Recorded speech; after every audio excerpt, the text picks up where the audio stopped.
For over a decade, one man didn't just want to rule the Louisiana bayou, he was the bayou. Hey, give me five, give me five! A man whose voice, whose catchphrase, whose very existence became the backbone of a television empire. Oh, tree shaker, yeah, yeah, yeah, yeah, yeah, yeah, yeah, yeah! The king of the swamp, Troy Landry.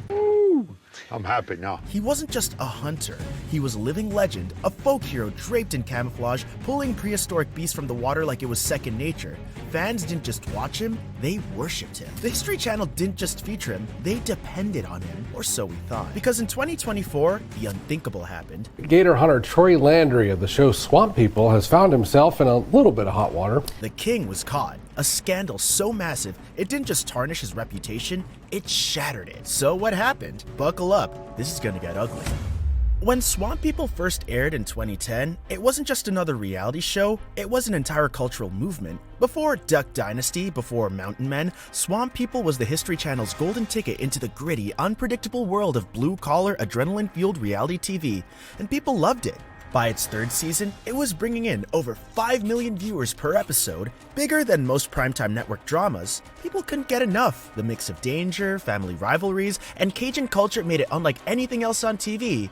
And leading the charge, Troy Landry, a man who almost overnight became a meme, a legend, and the face of the franchise.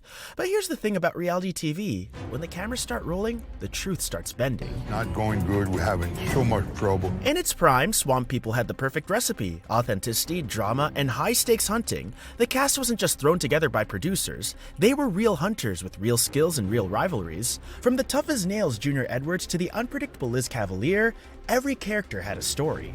And then there was Glenn Gist, the heart of the show, a man who barely hunted but stole every scene just by being his swampy, eccentric self. They say we look like twins. Some of the people. This wasn't scripted drama, this was real, and that's what made it work. But reality TV always had a breaking point. By season 5, the producers weren't satisfied with just following Gator hunters. They wanted more action, more drama, and when a show stopped focusing on what made it great, the decline begins. With ratings climbing, the network saw an opportunity: manufactured drama. Storylines became more exaggerated, hunters were pushed to create rivalries that didn't exist. The show was slowly turning from a documentary into scripted soap opera, and the fans, they noticed. But that was only the beginning. The changes behind the scenes, they were about to get worse. In 2015, right before season 7, a new production company took over, and within weeks, half the original cast was gone. No warning, no farewell episodes, just erased. Because, nothing screams great creative decisions like acting the people your audience actually tunes in for. Junior Edwards, Liz Cavalier, even Glenn Gist, all gone, and fans were furious. The network called it a creative decision, but in truth, rumors started flying. Budget cuts, management shakeups. Some even claimed Troy Landry himself had a hand in it, making sure he stayed the face of the show. It's almost like people don't like it when their favorite show suddenly swaps out all of their favorite people for complete strangers. Weird, right? And let's not forget the Landry family's other PR nightmare. In 2017, Chase Landry, Troy's own son, got into a drunken boat crash, slammed right into a shrimp boat, blamed tequila shots, fled the scene, and it was a mess. He pleaded no contest and got probation, but the real damage to the Landry name. But the story doesn't just end there. Chase was one of the few younger hunters who had the potential to take the show into a new era. He had the Landry name, the skills, and the charisma. But after this, Chase vanished from Swamp People with little explanation. Fans speculated wildly. Was he forced out? Did he leave in disgrace? Or did Troy, the king of the swamp, decided his son was no longer fit for the family legacy? Some fans theorized that the Landry family covered up deeper issues, that Chase's drinking had been a problem for years, and this was just the instant that finally went public. Others believe Troy had used his connections to keep Chase out of more serious legal trouble, but at the cost of his own career on the show. Whatever the truth was, one thing was certain: Chase's downfall was yet another crack in the foundation of Swamp People.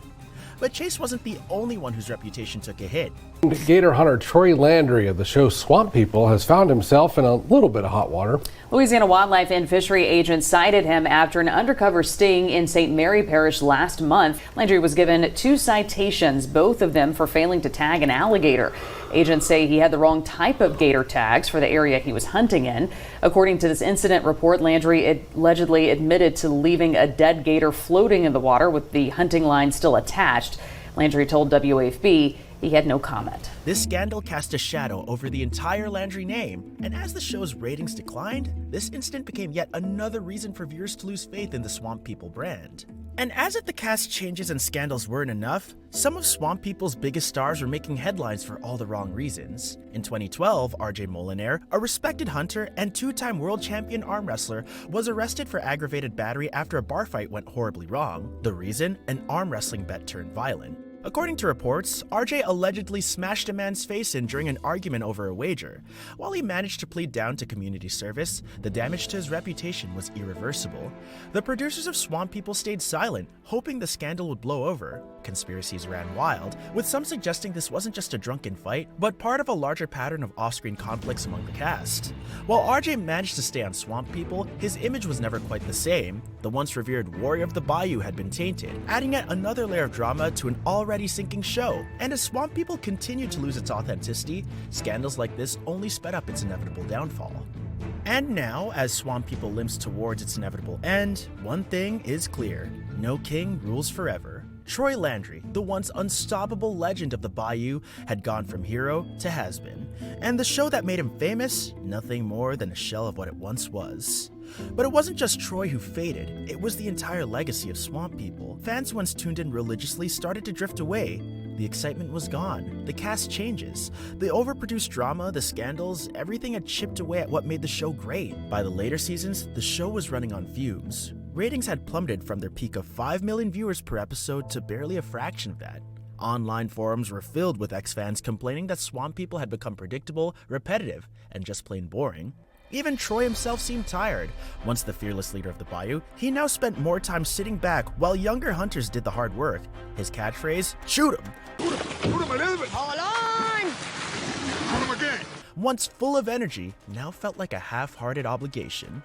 And then there were the spin-offs. Swamp People, Serpent Invasion was meant to inject fresh excitement, but instead, it just diluted the brand further. The problem? Nobody cared about watching these hunters wrestle snakes. The show was already losing its identity.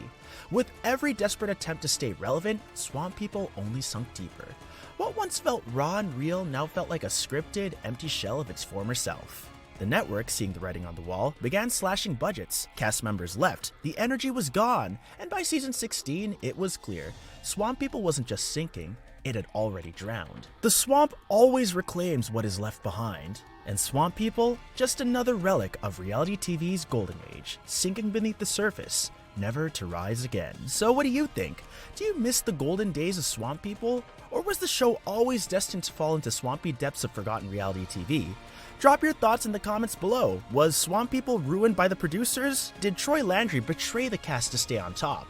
Or was the show just never meant to last? One thing's for sure, the swamp doesn't forget, and neither do the fans. Thanks for watching, and I'll see you next time.